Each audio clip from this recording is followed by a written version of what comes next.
Hey guys, this is NHSDL06. Hello and welcome back to Let's Play Fire Emblem Genealogy the Holy War. We've got a lot of exposition to do, so let's go ahead and get started.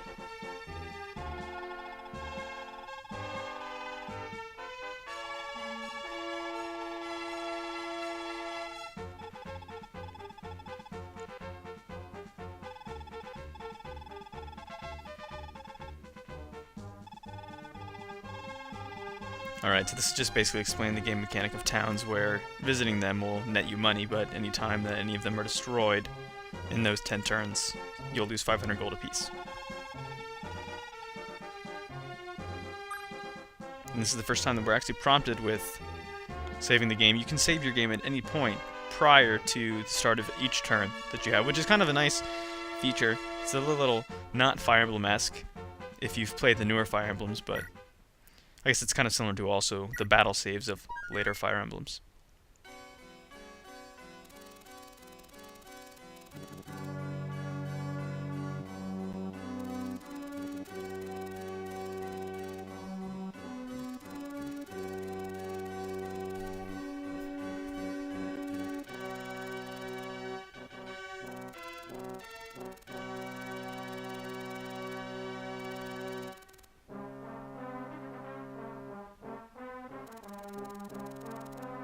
Now, something that I think is kind of cool about this Fire Emblem is that if you actually look at the map that we're about to be on, it is literally this map that you're seeing right here. So we're going to start at Evans, and you'll see these 3 other castles on the actual map itself. So that's why the maps are so huge. It actually is representative of the geography of the game.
Alright, looks like the border is being secured by Shredder.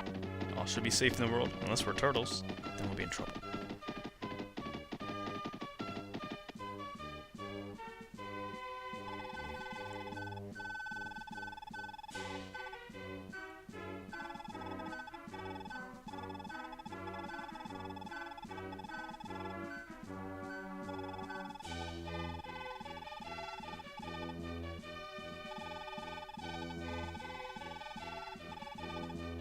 He's basically re-explaining having a character guard your castle to prevent it from being seized. If at any time your castle is seized, you lose.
So with that, we're giving our first turn of the chapter and new overworld music, plus our first look at what a castle has in store.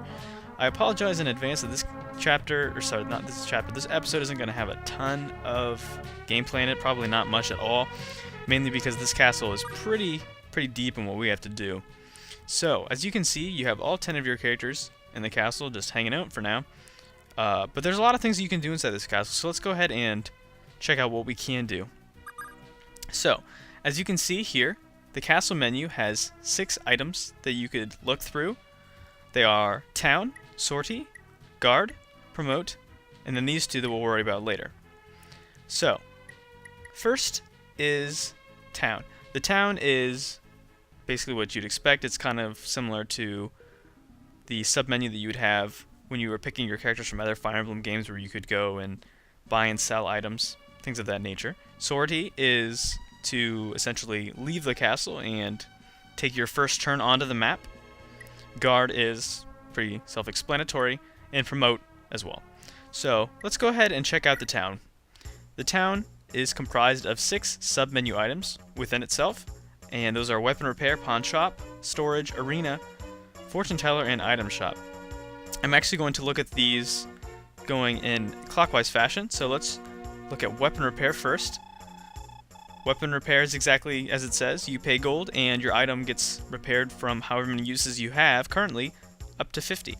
Now, if we remember correctly, if you get 50 uses on an item, it automatically gains the criticals accompany. So, you know, it's kind of nice to be able to repair your weapons, but it can get pretty expensive. As you can tell, it costs 100 gold for every use of the Silver Sword, so it would cost you 50,000 gold if you wanted to repair that from broken. So just keep that in mind. Sometimes it's better to keep your items repaired as they get broken, not all the way down to 0 uses. Next is the Pawn Shop. This is a big part of this game. The Pawn Shop is essentially this game's method of trading between characters. However, it's not free, no Pawn Shop is, and you kind of get ripped off a bit. So I'm going to give an example of that. I'm going to sell off Sigurd's Steel Sword and his Iron Lance. Or no, I'm not going to sell off the Iron Lance, I'll keep that one. So we're going to sell that off for now. And if you saw, we sold it for 720 gold, so the Steel Sword went for that much. However, when another character goes into the pawn shop and wants to buy an item or a weapon or a staff that you've sold, they have to buy it for twice the amount of gold, which can get really obnoxious. So you're going to have to need a lot of gold in this game, and I'm going to show you how to get it. Next is storage. Not really necessary to go into that, it's pretty self-explanatory. Here we have the item shop. These four predetermined items will vary based on the castles that you go to. However, they'll never change, here at least, and every time that you buy one, it goes away forever. There are no duplicates, so you can't just buy a myriad of items with multiple versions of each one. But you don't really need a lot of items in this game if you think about it, because they each have 50 uses, so it would be kind of hard to burn yourself out, especially once you start to get stronger. Next, the Fortune Teller. He's got 2 things that he can do for you. First is love. This is if you start to develop feelings with one of your characters with another. Currently, Sigurd doesn't have any because he doesn't have a lover yet, but he will. Don't worry. And record. This basically just tells you how many enemies that you've wound up killing so far. Alright. And finally is the arena. This is the big part of this game, and well, I guess it's not the big part of this game, but it's pretty important, and we'll worry about that in just a moment. I'll come back to it, I promise. What I want to do next actually is I want to go through and finish swapping some items around. The first thing that I'm going to swap around is I'm going to have Alec come in here, and he's going to buy that steel sword. As I said before, it costs Sigurd 720 gold, or he gains 720 gold by selling it. However, in order to buy it, Alec is going to have to pay 1,440 gold. So he's going to do that. Now, you may be asking yourself, with this next thing that I'm going to buy in the item shop, I'm going to buy myself an Iron Lance for Alec. Now, you're asking myself, why would I buy an Iron Lance for Alec instead of giving it to Noish? Now, the reason being is that Alec has Pursuit, and so it doesn't really make sense to give Noish anything but the steel sword, because we're going to be fighting axe fighters for a long time, hardly anybody with swords, and so he might as well just keep that. I gave it to Alec just for variety in the arena. Now, the next purchase that I'm going to make, I'm going to send Lex into town as well. He's going to go to the item shop, and this steel axe is going to become very useful. I have to caution you, however, that if you are to sell any of Lex's items at this point in the game, you'll be missing out on something very, very special in this chapter. So keep all of his items prior to the chapter starting. After the chapter, do whatever you want. But this chapter, prior, don't sell anything. Last but not least is Finn. Don't worry about that slim sword. It's not going to get purchased. It's pretty useless. I mean, Ethlyn already has one, so there's no real point in giving her one. So, now, the very important part of this chapter that I think is the most interesting. The arena, which I also think is pretty cool music. What sets this arena apart from other games? And I'll tell you now. Arenas in other games that you've probably played, which are from Fire Emblem 6 and up, are mid-chapter. You can visit them whenever you want, as often as you want, and you'll be wagered gold. You'll go in. If you win, you get double the gold. However, if you lose your character and your gold. So that's kind of a lose-lose, but if you win, it's all great. This arena is entirely different, and I don't think I've ever seen an arena like it before, so that's what makes it unique and kind of fun. So, this arena is different. You can participate in the arena in any castle, which is pretty cool. You just go into the same town function and you visit the arena, and there it is. Now, what makes this arena different is that you're going to fight 7 predetermined enemies that are all the same for every single character that you have in your roster. The only difference is if you have archers. Archers, Meteor, or anybody that's on foot would fight enemies that use ranged attacks like hand axes, magic, bows, things of that nature. However, everybody else, including your magicians like Azel, will be fighting people from melee range. So that can get a little testy and make things quite difficult. I'm going to show you the results of what happens in the arena later, but I have a feeling that Azel's going to have a tough time because he just doesn't have the defense to keep up. He can put out some major offense, but with some of these enemies getting increasingly difficult, their speed will just overwhelm him, I'm sure. So, let's go ahead and hit fight and we'll see what happens. At the beginning of every battle, you're given the opportunity to select whether you want to use whatever weapons you have. Now keep in mind, every use that you use in the arena is considered a use to the durability of your weapons. Now you might think to yourself, oh, that's great. Every time that I go into the arena, that brings me that much closer to getting 50 kills. Wrong. Any usage of an item's durability in the arena does not count towards the durability to get to the 50 kills. So you might be thinking that you're all set there, but no, that's not how it is at all. So sorry to bust your bubble, but that's not how things are. Another thing that's great about the arena that I talked about is that in other games, if you lost, your character was gone forever. It was essentially an in-game kill, and you can never get your character back. This game treats that a little differently. Instead of you being killed after losing a battle, you're brought down to 1 HP. So your character is essentially still alive, and they can participate in battle. However, it's harder to bring them back out into battle because you'll have to heal them within the first few turns of what you're doing. So that can get kind of obnoxious. Another thing is that each character is healed in between each battle, so I guess that's kind of typical for an arena. Now, with Sigurd here, I'm only going to show you the first battle because the arena is very, very time consuming, and it would take me an upwards of at least an hour to run through all 7 stages with each character. And I'm not even saying that each character will get through 7. I feel like a lot of them will have a good shot at getting through 7, but most of them will probably maybe get up to 4 or 5. So that's that. And at the end of my training in the arena, I'll show you the new stats of the characters, the new levels, as well as how far that they got and the amount of money that they were able to obtain. So let's go ahead and check out the first level. It's an axe fighter, Gazak, who has an iron axe. Not a big deal. Even though that we have the weapon triangle weakness, we're still gonna do it anyway. Sigurd shouldn't have any trouble.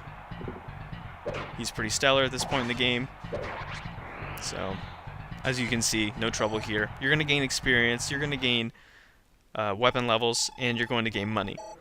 Each level that you win, you start at 1,000 gold, and you can gain increments of 500 gold all the way up to 4,000. So that's pretty nice, and it's a really, really good way to make money.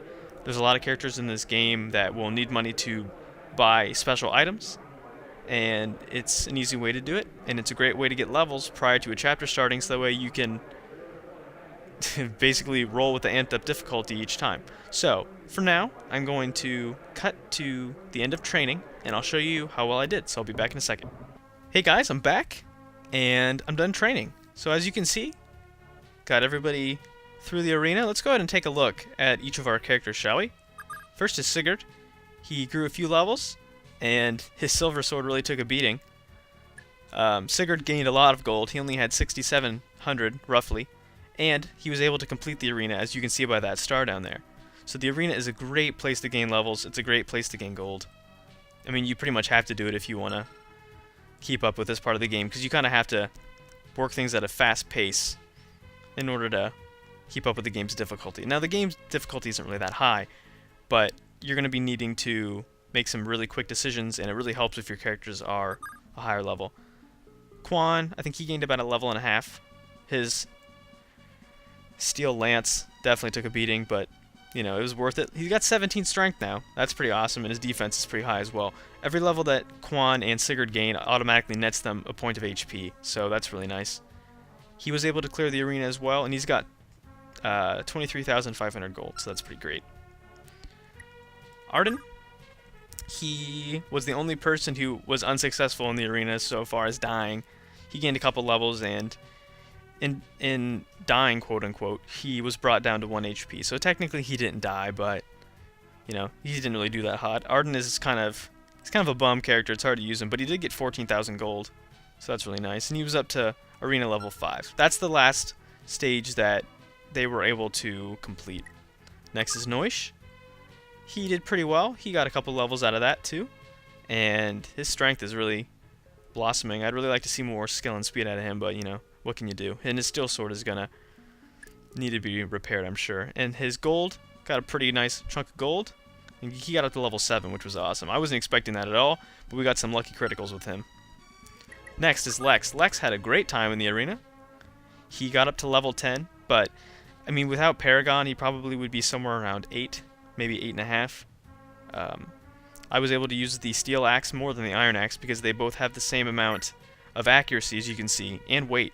But the steel axe has far greater strength, so why not use it?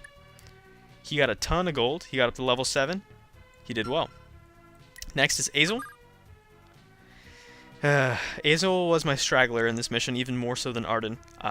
He didn't die, but he only got up to level 4, which was really hard to train him because the enemies at that point, I believe there was a Myrmidon in there, and it was just too fast for him. He got in one attack, and then the Myrmidon just double attacked him right off that and just killed him. His defense is 3.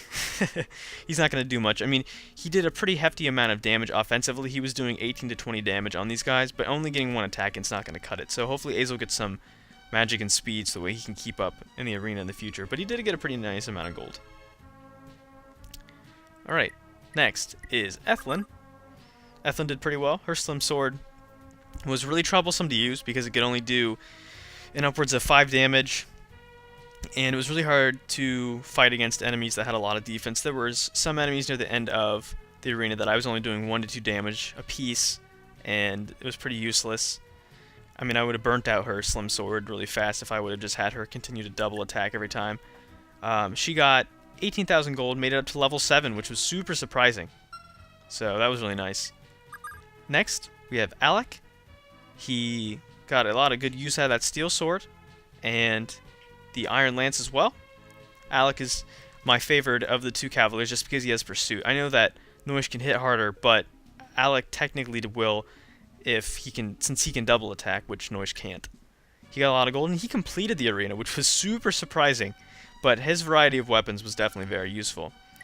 Next is Finn. Finn did really well in the arena as well, due in part to that speed ring. He got 5 additional speed, which made him a lot faster. It wasn't helpful in helping him double attack because he has pursuit, so he was going to, for the most part anyway, but in avoiding attacks, that was huge, especially when he was going up against magical enemies.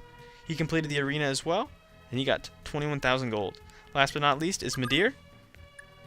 He did alright. He got up to level 7, he got 16,000 gold, which I'd say is pretty well.